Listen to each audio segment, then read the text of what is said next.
जी अधीर, त्रिपुरा के सीएम बिप्लब देब के घर के बाहर लोग नाच नाच के पागल हो गए हैं और पटाखे छुड़ा रहे हैं। नहीं नहीं, किसी की शादी नहीं है। दरअसल बिप्लब जी को इंटेलिजेंस का फिलिप कोटलर अवार्ड दिया जा रहा है। हम अपने दर्शकों को बता दें कि भारत में ही नहीं, पूरे गैलेक्सी में ही नहीं, पूरे ब्रह्मांड में अवार्ड किसी को पहली बार दिया जा रहा है, क्योंकि इतना इंटेलिजेंट आज तक कोई पैदा ही नहीं हुआ।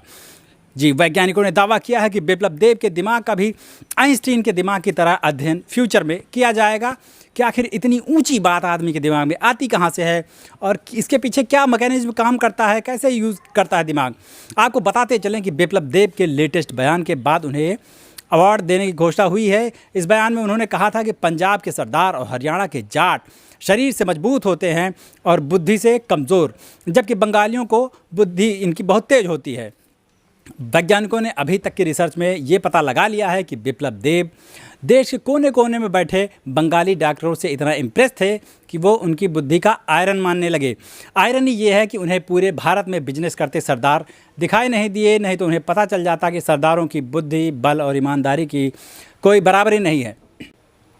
जी अधीर, संता बनता वाले जोक्स को बिप्लब साहब ने लगता है कुछ ज़्यादा ही सीरियसली ले लिया कि आज उन्हें इंटेलिजेंस का फिलिप कोटलर अवार्ड देना पड़ रहा है। इसके पहले भी उन्होंने इस अवार्ड के लिए 3 राउंड ऑडिशन दिया था, 3-4 बार। एक बार कहा था कि महाभारत के ज़माने में इंटरनेट और सैटेलाइट बहुत तेज़ चलता था, लेकिन वो ये साबित नहीं कर सके कि द्रोणाचार्य ने एकलव्य का अंगूठा नहीं कटवाया था, बल्कि उसकी क्लास के समय वाईफाई का पासवर्ड बदल दिया था।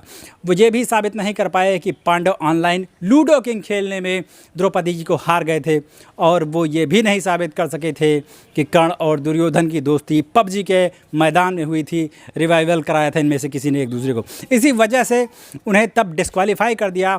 दूसरे अटेम्प्ट में उन्होंने कहा था कि डायना हेडन इंडियन ब्यूटी नहीं है, ऐश्वर्या राय हैं। इस बयान के बाद उन्होंने बाद में माफ़ी मांग ली थी, और माफ़ी मांगने वाले को कोटलर अवार्ड नहीं, सावरकर अवार्ड मिलता है। इंटेलिजेंस अवार्ड के लिए उन्होंने सोच रखा था कि हासिल करके ही रहेंगे, इसलिए उन्होंने नौकरी की तलाश में भटक रहे अपने देश के युवाओं को पान की दुकान खोलने की सलाह दे डाली थी। ये अवार्ड मिलना एकदम तय हो गया था उस बार, लेकिन बेरोजगारों ने उन्हें ट्विटर पर बुरी तरह से ट्रोल कर दिया, तो एक बार फिर ये अवार्ड ठंडे बस्ते में चला गया था। जी अधीर, कांग्रेस की तरफ से ट्रोल करने वालों को 2 रुपये भी नहीं मिलते ना, इसलिए उनको बेरोजगार कहा है। हर कोई 100 करोड़ मांगने की हिम्मत नहीं रखता है अधीर। इसके बाद उन्होंने एक बहुत बड़ा अटेम्प्ट तगड़ा वाला कर डाला। उन्होंने कह दिया कि सिविल सर्विसेज की परीक्षा मैकेनिकल इंजीनियरिंग वाले नहीं, सिविल इंजीनियरिंग वाले दें।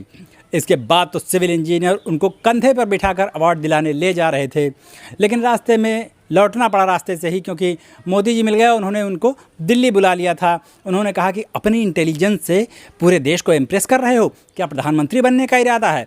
तो इस तरह से वो अटेम्प्ट ही फेल हो गया था, लेकिन इस बार वो सीधे फाइनल में आ गए हैं और इन्हें अवार्ड पाने से कोई नहीं रोक सकता। बिप्लब देब ने कहा है कि हरियाणा के जाट से कुछ भी कहो तो वो घर से जाके बंदूक निकाल लाता है। मैं यही सोचकर डरा हुआ हूँ कि कहीं उनकी बात सही साबित हुई और हरियाणा के खट्टर साहब ने सुन लिया तो एक सीएम दूसरे स्टेट के सीएम की नाक पर बंदूक अड़ाए, अच्छा नहीं लगेगा। हालांकि जान पर भले बनाई हो, लेकिन अवार्ड तो वो लेकर ही रहेंगे बिप्लब जी। जी अधीर।